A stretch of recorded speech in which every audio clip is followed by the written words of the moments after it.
Atletico Madrid as Dortmund win by 4-2 as we welcome in Luis Garcia, and the one man who had belief that Borussia Dortmund could do it, could turn things around after that first leg defeat. We accused him of bias, of just supporting German teams, but no, Jurgen Klinsmann knows best. Jurgen, what a night in Dortmund that was.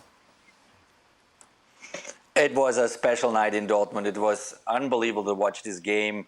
Obviously, it started furious. After 3-4 minutes, it could have been 1-1 already. Sabitzer had a big chance. Then Morata had the other one. It could have been 1-1 already after 5 minutes, basically. Then Dortmund really got into a rhythm and scored the first 2 goals, which I agree with. The goalkeeper didn't look so well in both of those goals. Then Atletico Madrid came back second half. Correa made a difference. Correa came on and they equalized then.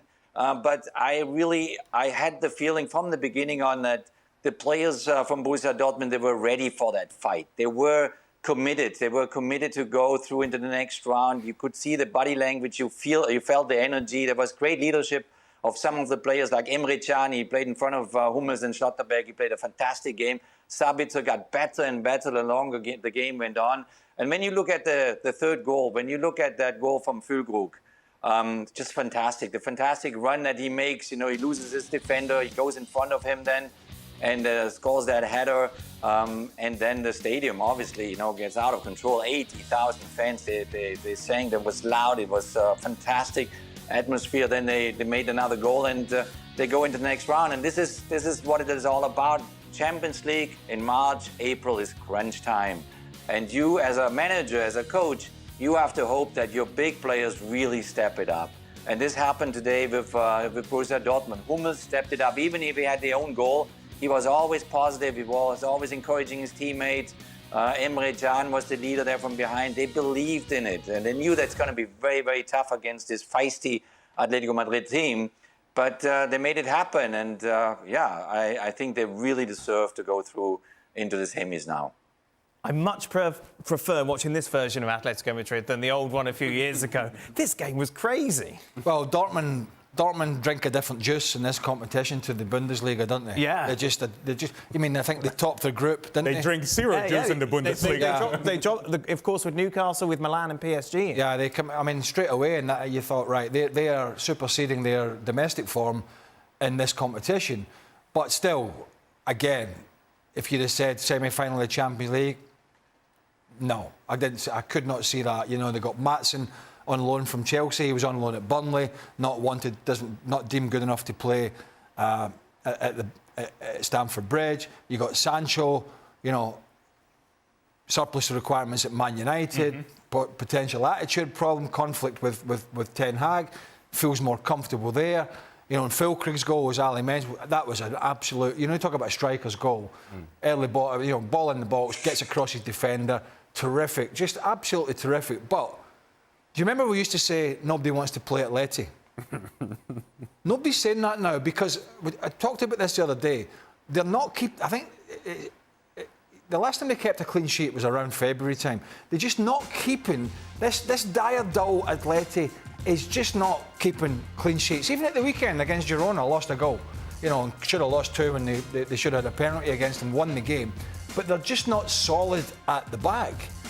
And that's a problem. And in some sense, they were even lucky to be in this position that they're in.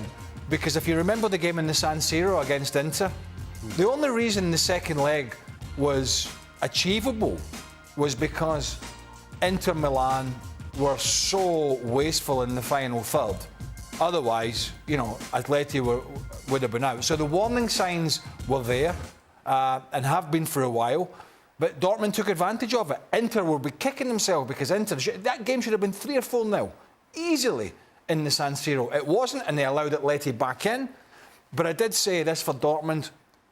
The way that the ties worked out was much more beneficial for them. The fact that they go back to Dortmund in the second leg rather than having to go to the Metropolitana. That worked out really well for them, but they took advantage of it. Jurgen, just explain how you can have a team that's 23 points off Bayer Leverkusen at the top of the table in the Bundesliga that can go through a group, as Craig mentioned, that included Milan, PSG and Newcastle, can now beat Atletico Madrid and can now be in the semi-finals of the Champions League. How can their form be so different within these two competitions?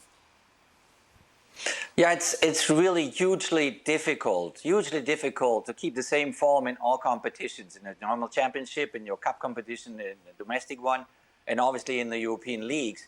And this makes a a big team, obviously, at the end of the day.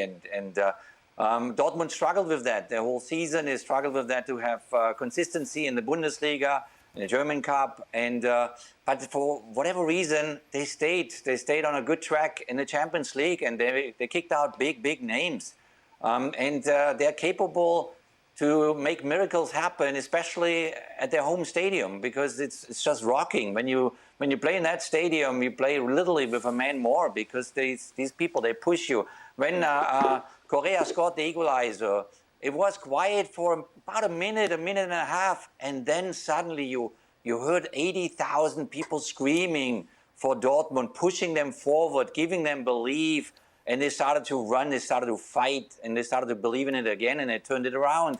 And this is, it is inconsistent what happens throughout the season with Borussia Dortmund. But on the other side, it's gorgeous to see. It's really fun to watch that this is possible, that it's doable to be in the semi-final of the Champions League, even if you had a bad domestic season. What's funny, Ali, as well, is that every time they cut to Edin Terzic on the touchline, like, oh, he's still in the job. Yeah. Because it's like, you feel like he's been sacked 4 or 5 times already this season. And he had been hanging on. And the reason he had been hanging on is because of the success in Champions League. Because the struggles for Borussia Dortmund in Bundesliga, you just mentioned in the numbers, they have been inconsistent is a nice way to put it. There's been times in which Borussia Dortmund have just been awful in Bundesliga. And the defending of Niclas Schlotterbeck and Mats Hummels has been awful. And when I say awful, I mean awful. And then you watch them in Champions League and you go, wait, that's the same team from the weekend? And it isn't. And the level of energy with which they play today is different than what we see from them in the weekends in Bundesliga. It is. That's just factual. It's not even opinion. You just watch them play, and they're two different versions of Borussia Dortmund. And I'll go back to the second half of the first leg and how much of a reaction there was from Borussia Dortmund away from home. They were 2-0 down. Yeah, and it felt like it was all Atletico Madrid. But in that second half of the first leg, you saw a much better version of Borussia Dortmund. And I'll use a word that Jurgen loves. Much more proactive. Attacking Atletico Madrid. Getting after Atletico Madrid. And to the point that Craig was making earlier, when you attack Atletico Madrid, you're going to score goals, because this team is not nearly as well structured as they once were, not nearly as organized, and to use Jurgen's description, not nearly as feisty as they once were. Part of that is the fact that I just don't think they have enough intensity or energy through the midfield. The legs are not there. Watching Koke trying to defend is painful. Watching Rodrigo de Paul trying to defend while you admire the way that he throws his body around is painful once you have guys that have speed and that can run off the shoulder of Koke, that can run off the shoulder of Rodrigo de Paul. And you see Sabitzer getting into the box and nobody trailing his runs. And where are the trailing midfielders? Where are the defensive midfielders for Atletico Madrid? They're not there. And then you're saying, okay, well, you know what? We have defenders that can take care of those runners. Well, no, because Witsel is not a center back. He happens to be playing in that position now because he can't get around in the midfield any longer. And so he's much better when he can just read the game and step into pressure. But when you run by him, he can't stay with you. And that's been happening time and time and time and time again for Atletico Madrid. Borussia Dortmund have exposed that over the course of 2 legs. If anything's going to send Simeone back into his defensive strategy, it's this season. He's going to say, you can imagine him sitting down with the Atleti board and going, listen, everybody wanted this open football, I've given it to you, and it's not really, it's given us nothing. And I just feel that, since they've got away from that, if you watch the Liga, they've been really exciting. I say exciting. They've been really good to watch at times. Yes. Very attacking, very open, but it's as poor defensively as I've seen them in a long time. Being open, Simeone's teams being open, does not suit his style. What a week you've had, eh, Luis? Liverpool rubbish, Barcelona out, Atleti now joining that club. Thanks for having me, guys. It's been a pleasure tonight to talk about Barcelona departure and now Atletico in Madrid. But listen, guys, you're talking about an Atletico Madrid that is not the one that we used to watch, because before they were so solid at the back, they were well organized, they never kind of give away any chances during the games, and now they are vulnerable. But to be honest, when I saw today once again Azpilicueta playing as a left wing back, I thought, yes, they're gonna see it on the back. And when you play against a team that is so dynamic and with that energy on the wide flanks, that they can play with Adeyemi and Sancho and Gittens in the second half, speed players arriving in the second line, you're going to struggle. You cannot defend for 90 minutes against a team that has got that fantastic dynamism. You cannot defend during 90 minutes with the players who are moving all around the places, floating and changing position and arriving in different directions. That is not possible. When the first 45 minutes stopped and then Atletico de Madrid was already losing 2-0, what happened? Riquelme, Correa, and Barrios. 3 players who are dynamic, energy, and can run. And what happened with Atletico Madrid? Totally different. They start attacking, they start creating. Why Atletico Madrid, when they are in a moment of that they have to defend, instead of defending, going forward, instead of defending, attacking the opponent and making them problems, they decided to sit at the back and wait to see what happened, because this is not the first time it happens. We've seen this last year and the year before and the year before. That's something that I don't understand. Why arriving to this point where Atletico de Madrid, we are talking that they are good going forward, but they decided to sit at the back and wait to see those quick transitions. I prefer an Atletico de Madrid that go forward, goes open, and see what will happen. And if you're going to sit back, if indeed that's the approach that you're going to take, that's because you have the players to do so. Right. Because you got Godin playing center back, right? You have that personality. You have a team that is willing to do exactly that job. Look, we're going to break things up. We're going to break up the rhythm. We're going to defend, and we're comfortable. We live for this moment.